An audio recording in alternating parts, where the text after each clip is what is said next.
So I've been organizing this conference in Waco called the UXAI Summit. It's going to take place Saturday, September 12th in Waco, and it's called the UXAI Summit. And I recorded a video today, a selfie video, like the influencers do, and I stitched it together with a whole bunch of other short clips from interviews I did with the speakers, because what I really wanted to do was to communicate the premise of the summit, right? And so I wanted to kind of tell you a little bit about the premise of the summit, because it goes really, it meshes really nicely with the whole premise of the viral genius framework that I talked about last week. The maturity model for a founder POV and how that can shape the company's uniqueness, positioning, even the DNA of the company, and how that can influence sales and marketing, and how the company can stand out in a crowd and even create their own category. So the premise of the UXAI Summit is this: we're right now in a time of the AI backlash, if you will. People are now kind of really getting very aware, very kind of almost sick and tired of seeing the AI slop in their LinkedIn timelines, and they're craving authenticity. In fact, one of the speakers that I interviewed and whose clip I include in that reel, Sarah Losi, she said that in this world of AI, people are craving authenticity, right? So, and I'm seeing this everywhere, and I'm sure you're seeing this too. People are saying, how can we put the human into AI? I was going to say, how do we put the human back into AI? Well, the human was never in AI, but how can we put the human at the center of AI? How can we create a more human experiences? People are craving getting together in person, which is, what people started to really miss during COVID, in-person conferences, in-person meetups, coffee meetings, networking groups, etc. So that's one thing which I think is really cool about organizing this summit in Waco, is the fact that we're talking about AI together in a enclosed space where everybody can meet and network and create, and fire their synapses together, right? But the premise of the conference is not all about AI and the latest models and how to use AI, although there is going to be a lot about that.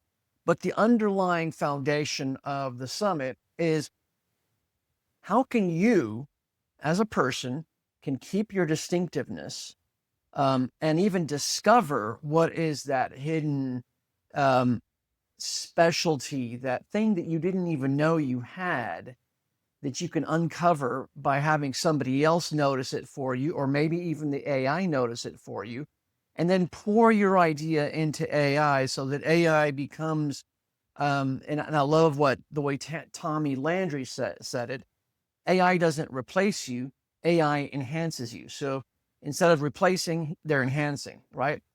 And so in my mind, I think it's kind of a little bit of a contradiction if we're in this post-AI backlash, or people are like, my daughter even asked me with this, I created a trailer video in which I used a lot of AI elements. I used an AI created voice in 11 Labs. I used some AI created clips.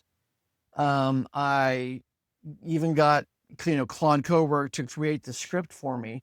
And I showed her the video, and my daughter, she's a professional videographer. She does weddings and events, and she's a great video editor, etc. She said to me, "Is that video AI?" And it kind of took me aback, because I'm thinking, well, I poured my heart and soul into this video, and she's kind of questioning its authenticity.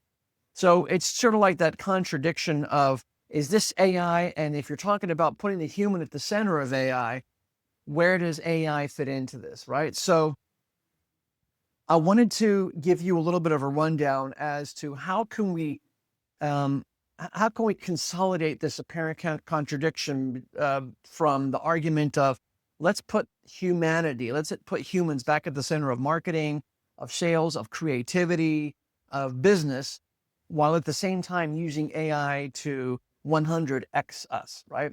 So the first thing that I wanted to share about is that zone of genius that you have. And that word zone of genius, people, might wince a little bit and say, well, I'm no genius. I don't know, what are you talking about, genius? Well, the zone of genius is really, it's all about a unique insight or a unique habit or process that you have, maybe even some kind of a story from your past or a point of view, or a particular taste, or belief, anything that's very uniquely yours that you take for granted, but people notice it. And if you were to be conscious about that, it could supercharge your business. It can make your business take off. And I'll give you an example. I think I've told this story before about how Brian Eisenberg, one time we were having coffee together. Brian Eisenberg he and his brother Jeff are famous marketers from, the early days of the internet. They coined a lot of the terms that digital marketers use even today, like conversion rate optimization and persuasion architecture. So I was telling him about my business, and at the time my business was interviewing founders every 2 weeks and turning the video of that interview into a transcript, into content for social media, for newsletters, for blogs, for YouTube videos, short clips for YouTube, Instagram, LinkedIn, etc. And he thought for a while and he said, viral genius. And I was like, what? Viral what? And so he told me that what I do is the viral genius framework, which is in which I extract what people take for granted, what's unconscious in them, and expose it so that they can become distinctive, right? So in this age of AI, what is it that's going to make us stand out amidst the timeline of utter AI slop in which, we can't tell what's human, what's machine. We don't know what's unique out there. The only thing that'll make us trustworthy to our consumers and distinctive is that one thing that only we have, right? And he noticed that about me. So he noticed my own viral genius. He noticed my own zone of genius, which is, extracting what is unconscious to the founder of a company or to a business owner and pouring that into their marketing. And, the first instance I ever had of that was when I was doing some volunteer work. I was doing leadership training before going out into the field in Paraguay. So I was going to go do some volunteer work in Paraguay, and we had leadership training at this retreat just outside of Houston, Texas. And it was a 3-day retreat. We had lots of trainings. We had role playing. It was kind of a grueling work, but it was also beautiful, wonderful work. And we got to, the 100 of us that were there doing leadership training created this kind of very close bond, this collective effervescence, if you will. And as I was leaving, I was on a special van that was going to take me to the airport so I could fly back home.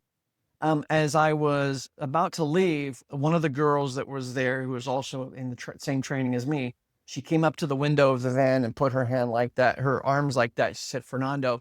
She looked at me. She said, Fernando, I don't want you to forget that you have a special skill. People feel comfortable around you. People feel like they can tell you things because they feel like you listen to them.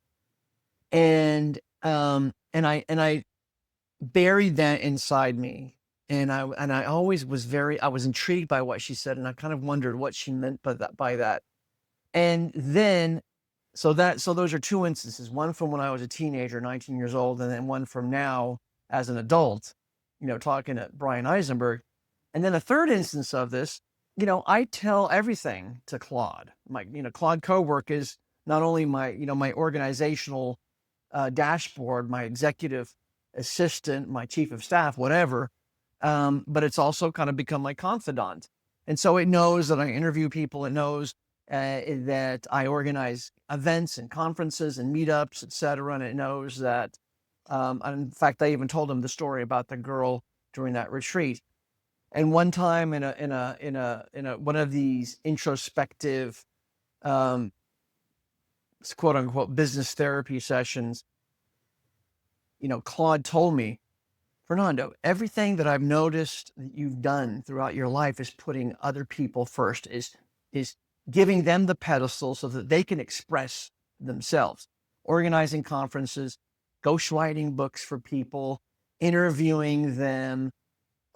It's been all about putting people in front of um, the public and extracting what's inside of them, you know, and you've always remained on the sidelines. And I suddenly realized, golly, it took me talking to a machine to finally see what Brian Eisenberg and that girl during leadership training told me.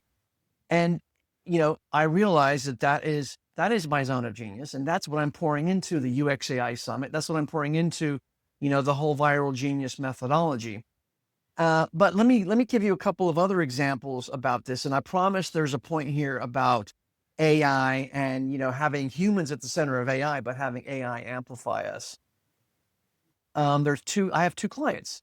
One is a guy who's a technologist. He has a systems integration firm that builds data projects and agentic AI projects for the insurance industry. And he grew up in an insurance family. His father owned a brokerage, and he worked for one of the largest brokerages on the West Coast. And now he's off on his own, providing technology solutions to automate insurance brokerages with AI for his clients. And one of the things he told me, just kind of casually in passing during an interview that I was recording, using, it wasn't Zoom, it was Descript.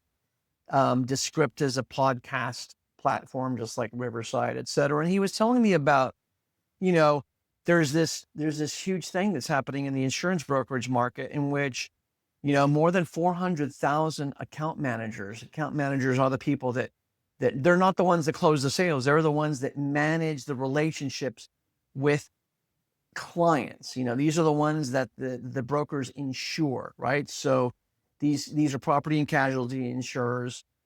So they insure grocery stores, mechanic shops, hospitals, office buildings, airports, you name it. Any business that owns some kind of property needs to be covered. And they're managed by these account managers who have been doing this ever since they were maybe even out of high school or college. And now they're in their 50s and 60s, and they're getting ready to retire. Okay. And all of these brokerages have been basically managing themselves with paper or some basic computer technology. They've been very, they're very much Luddites. They're kind of allergic to technology, so they don't have all their data consolidated in a single data warehouse, a centralized location that can be accessed by all the management teams of these brokerages.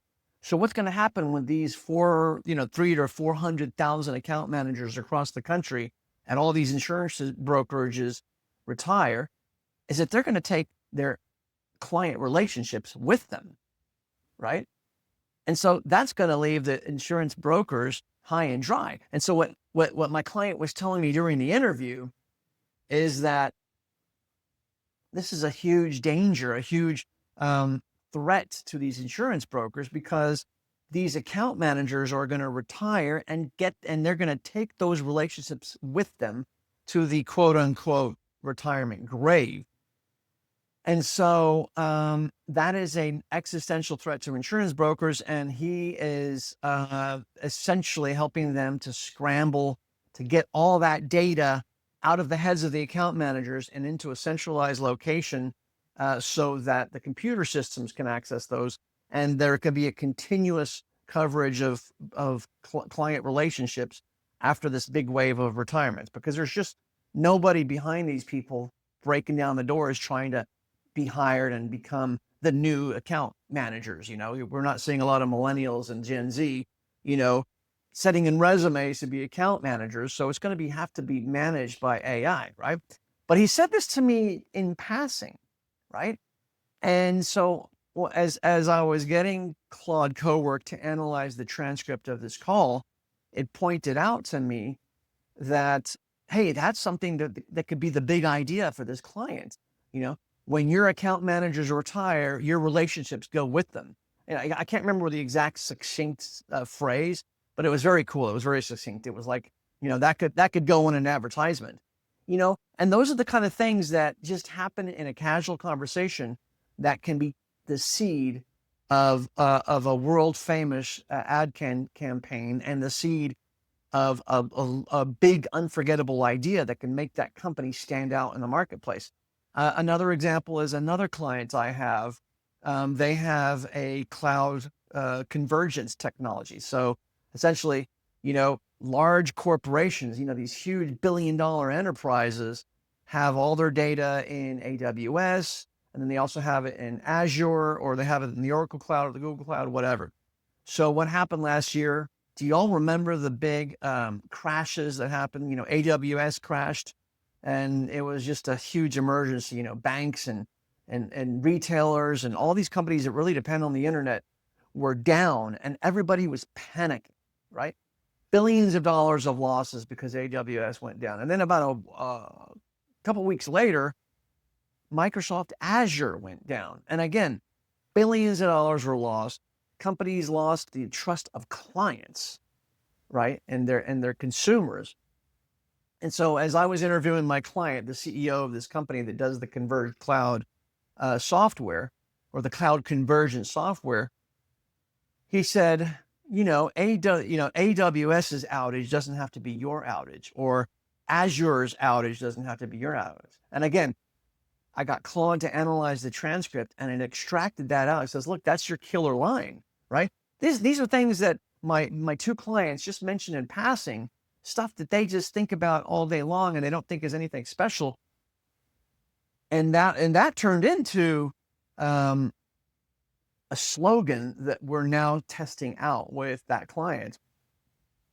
When the cloud provider goes down, you don't have to go down, because what their software does is it helps them move data seamlessly and automatically due to with machine prediction,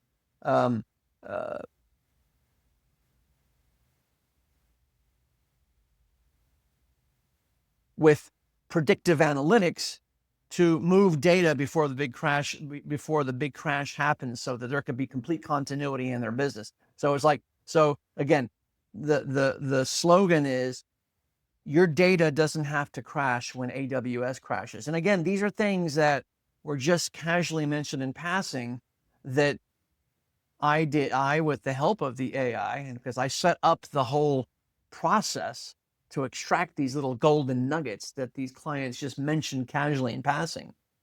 And so these are the things that people can do today to stand out in the sea of sameness that AI is creating, but at the same time, getting AI to help you with that, right? So that's one. And I know I kind of went long on that one point.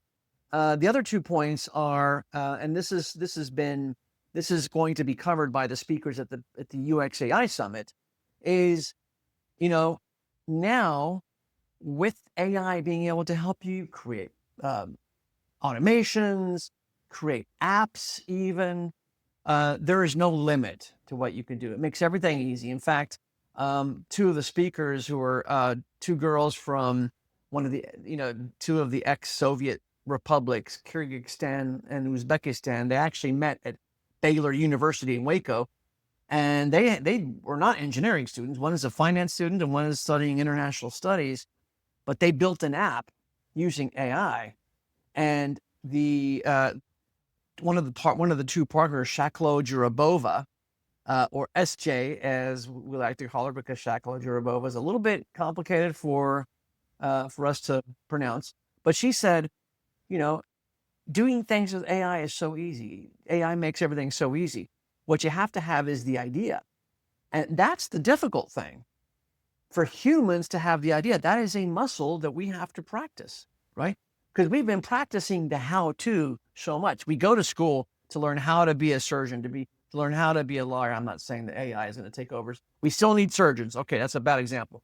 But we consume YouTube videos. We sign up for courses to learn the how-to But then when it comes to the idea, it's like we get lost, right? And that's why we have so much generic slop out there, because we don't have the ideas. We're not exercising our idea muscle anymore. And so what SJ said was very, insightful. And I don't think she even realized it, that, with AI making everything so easy, you have to have the idea. The idea has to be very sharp. It has to come from your own creativity, from your own unique experience. And so the two girls who are partners in this company, it's called Admit AI. So admit, like as though you're being admitted to a university. Admit AI, it's based on their unique experience as foreign students applying to and getting admitted to an American university, in this case, Baylor University in Waco, and all the trials and tribulations and false starts and, successes they finally had. So for example, the famous personal essay that you have to write, that's not a universal thing. That's a uniquely American university thing. And when they first encountered having to write the personal essay, they were kind of at a loss as to, what do we do here, et cetera. And so then they figured it out, and then they figured out how to translate their grades into grades that an admissions person could understand at a U.S. university, and then the whole SAT thing they had to figure out, and then a whole bunch of, financial aid, et cetera, et cetera. So they poured their experiences as foreign students going through this labyrinthine process of applying for a U.S. university, and they put it into the Admit AI app. Can you imagine what would have happened without AI? Here we have two foreign students from countries that are, not the centers of innovation that, the Silicon Valley or, Silicon Alley or Austin are. They wouldn't have had the resources or the wherewithal to put that into an app, especially the fact that they were not, engineering students going to an engineering school. But now with their unique experience, they can use AI to turn their zone of genius into an app. Okay. And then there's one other really cool example. I was interviewing Michael Wellborn. He's going to be another one of our speakers. He's going to be a workshop leader at the YouXAI Summit. Michael Wellborn is a startup entrepreneur, and he and his partner, his partner is an engineering guy, and he's more like the business development guy. They came up with a fantastic new fire suppression technology, especially for California. He's originally from California and moved to Waco. With all the forest fires coming and destroying huge urban areas, what they've come up with is a special fire suppression thing. They called it Fire Break. That is a series of devices that can be placed at intervals in the countryside, and when it detects changes in the ambient atmosphere, changes in humidity and in smoke density, et cetera, it automatically creates a mist that makes everything more damp and more difficult to catch flames. So what are they trying to do? They're trying to get venture investment so that they can take this out to a bigger market. And the thing that they didn't have was they didn't have the typical Silicon Valley resources, the old boys club of the Sand Hill Road, Stanford University, Harvard University, et cetera. And they didn't have time, and so the time that it takes to go and approach all the different venture funds to try and get funding is very time consuming, because you got to put together prospectus, personalized slide decks, everything. So what he created for his unique situation and from his own zone of genius, he created not necessarily an app, but a very detailed automation process using AI to speed up that investment application process that creates the customized letters, the customized slide decks, the customized prospectus, et cetera. So these are the kind of things that we're talking about when it comes to, melding that human genius with AI. And then the third point I wanted to make about, bridging that contradiction between, keeping the human at the center of AI and AI is, automating those tasks that are just very annoying and time consuming so that you can focus on your creativity, you can focus on business development, you can focus on your art, you can focus on innovation. And so think about, if you're an artist, right? You're a painter and you want to create more paintings. Think about some of the most prolific artists out there. Um,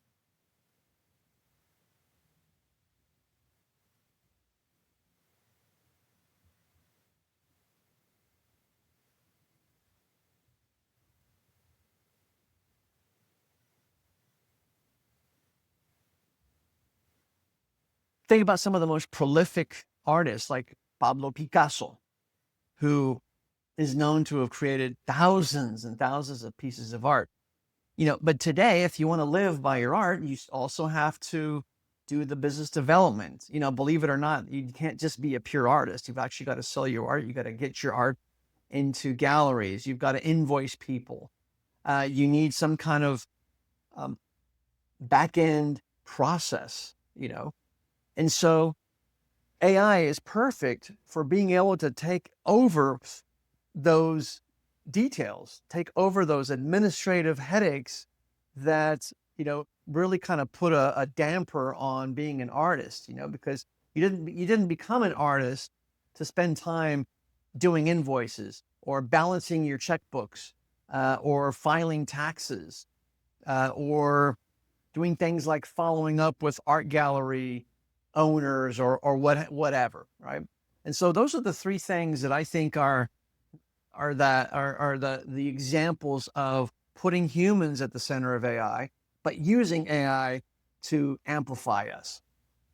And I wanted to talk a little bit about the speakers at the YouXAI Summit, because I think they're some of the examples of some of the smartest people out there who are not just AI, not just Johnny come latelys because they found AI and they figured that they're going to use AI to become famous or important, et cetera. Because the speakers that are coming are actually real people who have done real things before AI came to the collective imagination of everybody.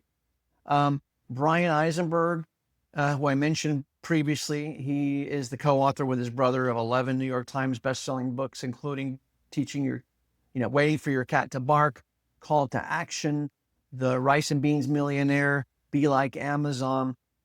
What he's going to talk about is, keeping that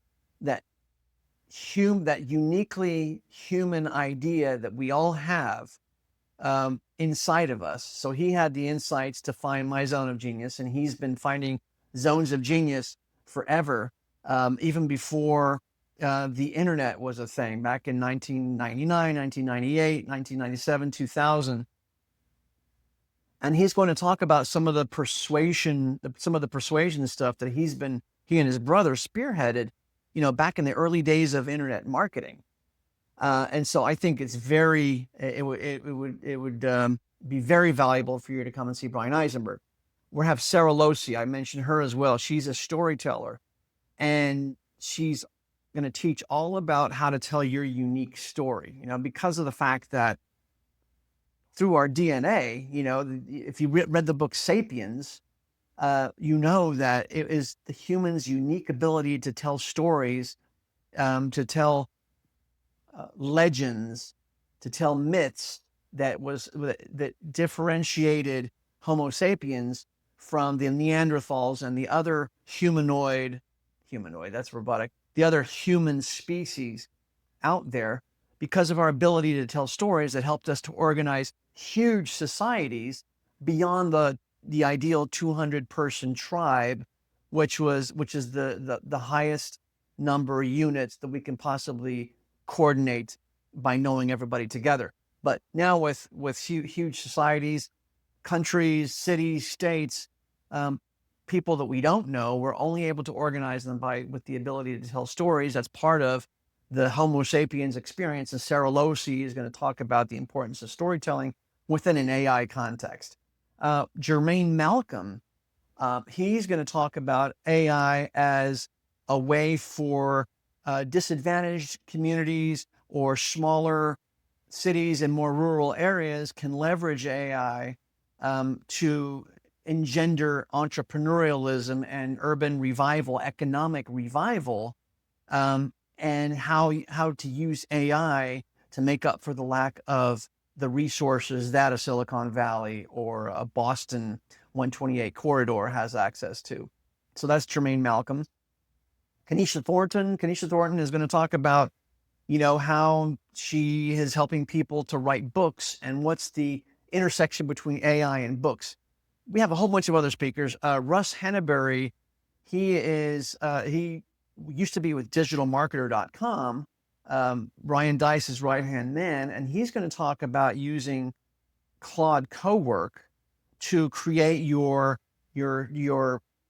basically your growth OS. And your growth OS is the core concepts, the core structure you need in order to market your company, right?